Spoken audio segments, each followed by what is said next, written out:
बिस्मिल्लाहिर्रहमानिर्रहीम, अस्सलाम वालेकुम।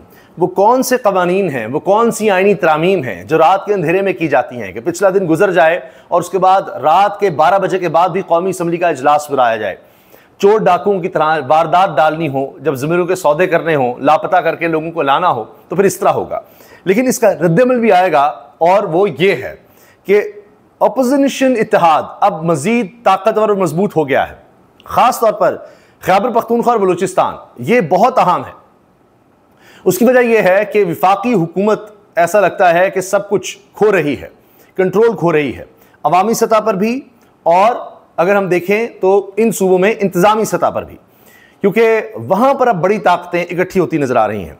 आपने देखा कि अख्तर मेंगल साहब की जमात ने सड़कें बंद कर दी थी जो ही ऐलान हुआ कि इनके लोग लापता किए गए हैं। आज उन लोगों से वोट तो डलवा दिया गया, लेकिन अख्तर मेंगल साहब जो कि अपोजिशन के इस इजलास में मौजूद हैं, ये देखिए आप, और मरकज़ निगाह हैं, सब उनको सुन रहे हैं।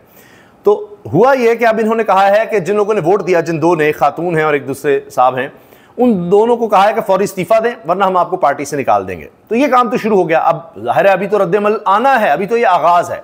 अख्तर मेंगल साहब अब बाकायदा शामिल हो गए हैं अपोजिशन इत्तेहाद में, तहरीक तहफ़्फ़ुज़ आईन पाकिस्तान में। महमूद खान अचकज़ई आपको पहले ही नजर आ रहे हैं, उनका भी बलूचिस्तान में वोट बैंक है, वो भी साथ आपको यहाँ देखिए महमूद खान अचकज़ई नजर आ रहे हैं। अब ये वो लोग हैं जो इमरान खान के खिलाफ हुआ करते थे, मियाँ नवाज शरीफ साहब के बड़े करीबी होते थे, अख्तर मेंगल साहब भी हों, अचकज़ई साहब भी हों। इसके अलावा आप ये देखिए कि मौलाना फजलुर रहमान साहब से भी मुलाकात हुई, पीटीआई वफ्द की पार्लियामेंट हाउस में मौलाना फजलुर रहमान से मुलाकात। अभी चीज़ें आइंदा अनफोल्ड होनी हैं। अभी तो देखिए इलेक्शन कमीशन ने मखसूस नशिस्तों के फैसले पर अमल नहीं किया, उसका क्या बनना है, उसके हवाले से भी बहुत सी चीज़ें सामने आनी है। अभी बहुत इबहाम है। अभी तो उन्होंने जब जल्दीबाजी में ये सब कुछ कर दिया, लेकिन इसमें इतने बड़े बड़े फ्लॉज हैं, इतने बड़े बड़े ब्लंडर्स हैं, भंड हैं, इतनी बड़ी बड़ी गलतियां हैं इस आईनी तरमीम में कि आने वाले दिनों में पता लगेगा कि ये तो हमने एक नया पेंडोरा बॉक्स खोल दिया, एक नई मुसीबत खड़ी कर दी है अपने लिए भी, जिसमें ये खुद गिरेंगे। मिसाल के तौर पर आईनी तरमीम के तनाजुर में अहम चीफ जस्टिस ऑफ पाकिस्तान की 3 सीनियर जजेस में से नामजदगी के लिए पार्लियामानी कमेटी कौमी असम्बली से 8, सेनेट से 4 मेंबरान सियासी जमातों की मुतनासिब नुमाइंदगी से बनेगी।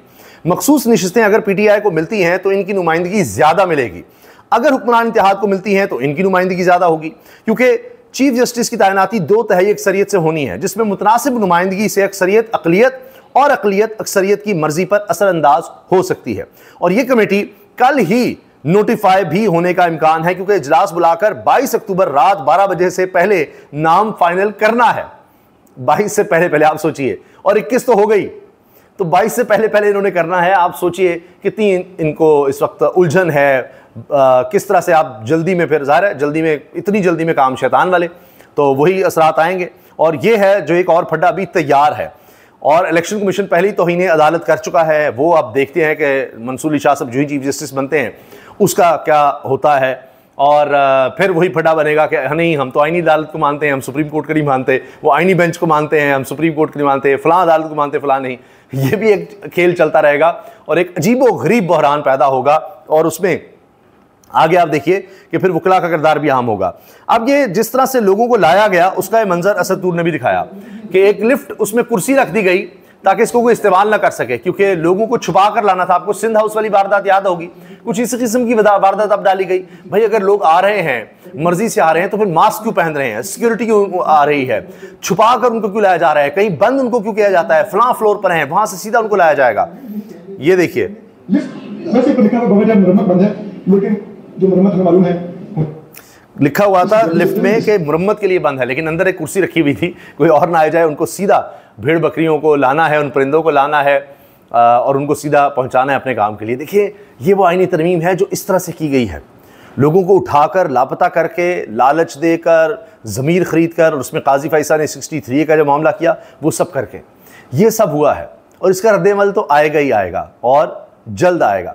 अब ये चीज़ें साफ़ी बता रहे हैं कि किस तरह से ये सब कुछ किया गया कि मुनहरिफ अराकीन असम्बली और सेनेटर्स को जहाँ से लाना था, हुकूमत तो इतनी बेताब थी कि लिफ्ट में कुर्सी रख दी ताकि लिफ्ट ही ना बंद हो, कोई और ना इस्तेमाल करे, और लिखा कि मुरम्मत के लिए बंद की गई है। लेकिन सब जानते हैं यहाँ किस किस्म की मुरम्मत होने वाली थी, ताकि मुनहरिफ अरकान की मतलूबा तादाद पूरी करके और फिर हमने तादाद पूरी करनी थी।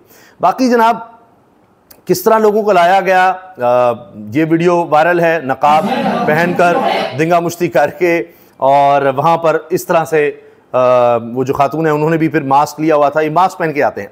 अब अख्तर मेंगल साहब ने कहा है कि पीपल्स पार्टी ने, बिलावल ने वही काम किया जो इनके नाना जुल्फ़िकार अली भुट्टो ने बलूचिस्तान के साथ किया था 1977 में, और उन्होंने कहा कि पहले तो पीठ में छुरा घोंपा था, अब सीने में सामने से छुरा घोंप दिया है। तो अब आप देखिए कि ये अख्तर मेंगल साहब, चकजई साहब, बलूचिस्तान की सूरत हाल, फिर खैबर पख्तूनख्वा में कलदम किया PTM को, वहाँ पर तहरीक इंसाफ को आगे किया कि हमारे साथ मामला सुलझा दो। तो ये जिस तरह से अब आप देख रहे हैं कि 2 सूबों में जो बड़ी जमातें हैं उनको इन्होंने बिल्कुल इत्तेहाद में इकट्ठा कर दिया। तो अब जाहिर है कि इससे तहरीक इंसाफ अब तनहा नहीं रहेगी, उसके साथ अब मेंगल साहब भी आ गए, इनके पास भी स्ट्रीट पावर है, बयानियाँ फिर ये बनाएंगे। बाकी जनाब 12 रुकनी कमेटी 2/3 अक्सरियत से तो किसी के पास वोट नहीं होगा इतनी आसानी से, तो senior most justice Mansoor Ali Shah ही चीफ जस्टिस बनेंगे।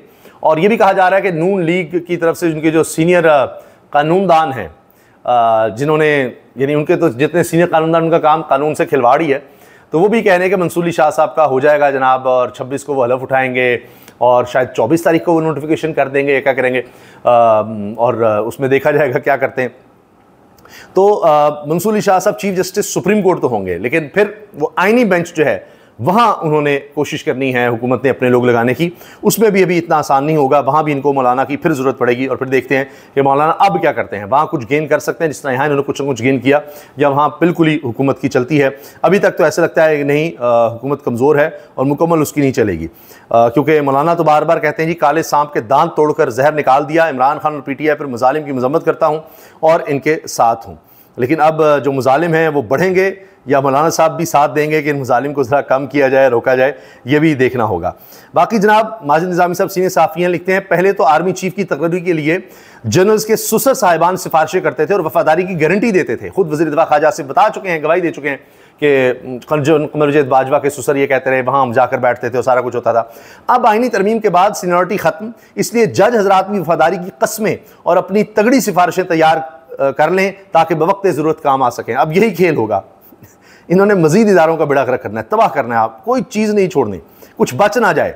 जब हम जाएं तो हम कह सकें कि हमने पाकिस्तान में आइन, कानून, इदारों की राख छोड़ दी है, अब देखो इसमें क्या बचा है।